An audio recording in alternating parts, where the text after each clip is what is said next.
On one hand, it seems like all this is top-heavy with Venetian and Italian, but this is part of the culture they had, the Jewish culture. So when they spoke Judeo-Italian, it was in a Venetian dialect. So for hundreds of years, they lived under Venetian rule. So the Venetian period in Corfu was from 1386 to 1799. When Corfu surrendered to Venice in 1386, the deputation of 6 persons sent to arrange the terms included the Jew David Semo. A decree of 1387 reaffirmed the previous rights of Jews under Byzantine rule, but in 1406 they were forbidden to acquire land and were ordered to wear a distinguished badge. In 1408 they were forbidden to own land worth 2,000 ducats, later increased to over 4,000 ducats. The Venetian authorities frequently imposed heavy taxes on the Jewish community in order to finance the wars against the Turks. On the other hand, the Jews sometimes gave voluntary contributions and assisted in the fortification of the walls. The Jews lived at first in 2 streets between the Old Town and the fortress.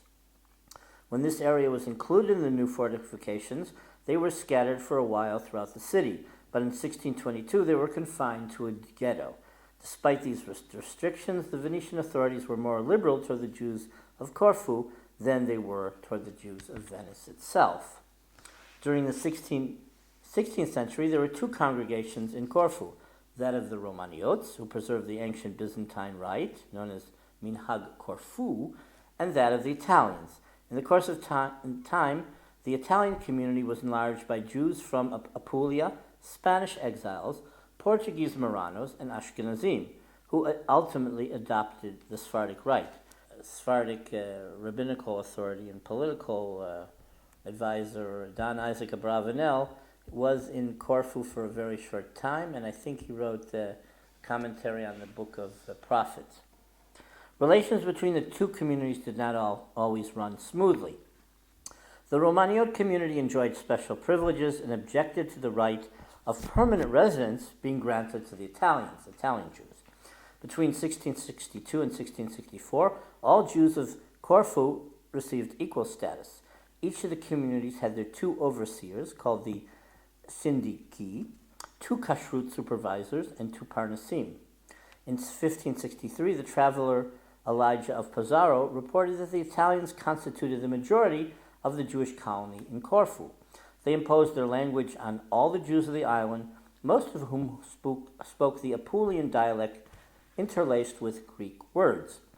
In 1522, there were about 200 Jewish households, in 1558 about 400, and in 1663 500. The Jews of Corfu engaged in dyeing, leather tanning, money lending, trading, and the brokerage of goods between Venice and the Levant. The Jewish merchants of Corfu were granted privileges not granted to those of Venice itself. A New Testament in Judeo-Spanish was printed in Corfu in 1829, no doubt for missionary purposes. Hebrew printing by Jews began in 1853 and continued until 1896. Of 14 items published, 13 were by Joseph Nachamuli, who also supplied a Greek translation of some of the liturgical items. The British period was from 1815 to 1864. The Jews deteriorated under this period. They were excluded from public office and disenfranchised, and Jewish lawyers were forbidden to plea in court. Judah Beavis, known for his support of the ideal of the return to Zion and of the Haskalah, the Enlightenment Movement, was rabbi of Corfu from 1831. In 1855, the Jewish community comprised 4,000 people. Corfu was annexed to Greece in 1864. The local population, meaning the Greek Orthodox and some Catholics, maintained their old prejudice, and when equal rights were restored to the Jews upon the island's annexation to the Kingdom of Greece in 1864, riots broke out, causing a large exodus of Jews to Greece and Italy. Despite local Greek Orthodox hostility toward the local Jews, the latter had significant political weight in the city of Corfu. Numerous Jews who worked as lawyers and notaries enjoyed a high public profile. Councilman and international olive oil merchant Elias de Mordo was appointed as deputy mayor, and in 1870 was elected mayor of the city of Corfu. There was a famous large-scale blood libel in 1891. In 1891, when the Jewish population of 5,000 still lived in their own quarter, a blood libel caused a storm on the island and throughout Greece, brought on a large-scale migration to Trieste and Alexandria, Egypt. A 9-year-old Jewish girl, Rubena Sardis, was murdered by a local Greek Orthodox, but the Greeks orchestrated a murder of a Greek boy and blamed it on the local Jews. The ensuing riots lasted 3 weeks and some 22 Jews died. The Jews were also surrounded and locked in the ghetto. Foreign ships were sent to the island to quell the disturbances in light of the apathetic attitude of the Greek authorities. From then on, the Jewish community waned. Many Jews migrated to Trieste and Egypt. The local Alliance Israélite Universelle representative, the philologist Lazaros Beleli, represented the Jewish community at the subsequent trial, which ended in a mockery in light of the acquittal of the perpetrators. Beleli did not find his place in academia in Greece and eventually migrated to London, where he became a professor of linguistics. He also wanted to establish a chair in Jewish studies in Greece, which was not considered legal. Only recently in Salonika, maybe 4 years ago, did the government recognize the legal right to have a chair in Jewish studies. The French novelist Albert Cohen grew up in Corfu in the early 1890s and depicted the picturesque Jews of the island in many of his works. In 1897, the journalist and community leader Moïse Kaimis started the Zionist organization Mevaser Zion, and from 1899 to 1901 edited the Zionist organ Israelite Chronographos. Under the influence of the Russian Hebrew teacher Bezalel Davidson, who passed through the island in 1906, the Zionist Society Meketz Nirdamim was formed. In 1913, Chaim Mizrahi formed the Zionist organization Tikvat Zion, and in 1924, a new group called Theodor Herzl was formed, and it eventually affiliated with the Zionist revisionist movement. In World War I, the community suffered another blood libel with rioting mobs, but there were no casualties, and the authorities assisted in the quelling of the disturbances. In 1923, about 3,000 Jews lived on the island, most of them small tradesmen who struggled to earn a living. There were 4 synagogues in the town of Corfu, all following the Sephardi rite: the Greek synagogue, the Apulian Spanish, and Apulian Minyan. Now, why Sephardic rite? Because when the Jews came to Salonika from Spain and the Iberian Peninsula, they essentially became the hegemonic rabbinical authorities, and the prayer books changed to Sephardic prayer books, even amongst the Romaniot and Italian Jewish communities. In 1932, the Rabbi Judah Nechama, who came from Hebron, became the rabbi in Corfu, failed to persuade members of the Italian Chevra to accept leadership positions in the Jewish communal administration.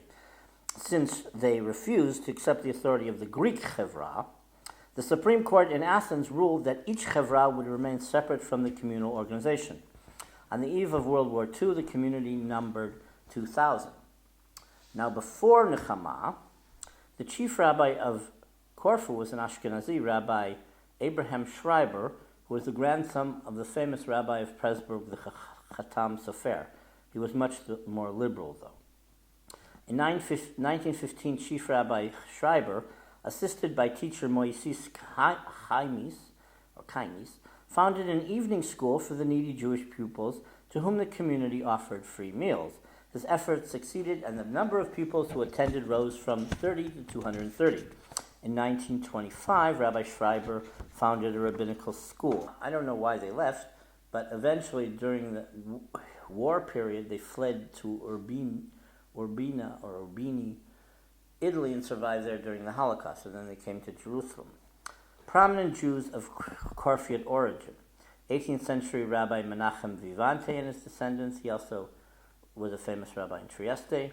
The Olivetti typewriter family, French author Albert Cohen, Egyptian-born Parisian singer George Moustakis, Greek painter Julius Kaimi, the Bello family of philosophers and intellectuals in Rome, local 19th century physician Lazaros Mordo, the Nakamuli family printers and publishers, and Major Yosef Baruch, one of the organizers of the revolt in Birkenau in the autumn of 1944.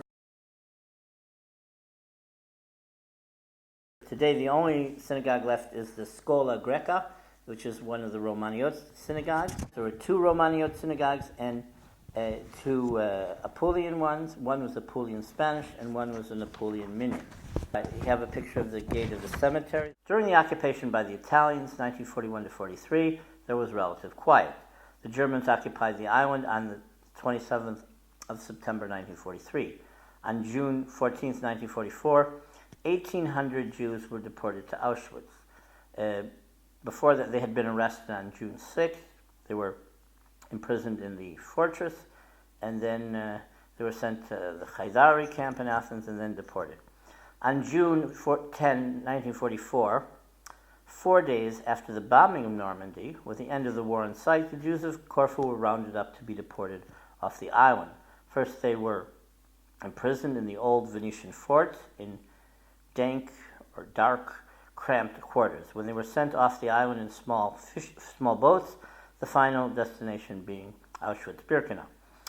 Of the 1,795 Jews of Corfu who were deported, only 121 would survive. The mayor of the island issued a proclamation thanking the Germans for ridding the island of the Jews so that the economy of the island would revert to its rightful owners. All that remains of the vital Jewish presence in Corfu is a small and highly assimilated community, numbering about 80 Jews. Now it's less even. Most survivors of the Holocaust and the La Scuola Greca synagogue, built in the 18th century and is still standing in what was once the Jewish ghetto.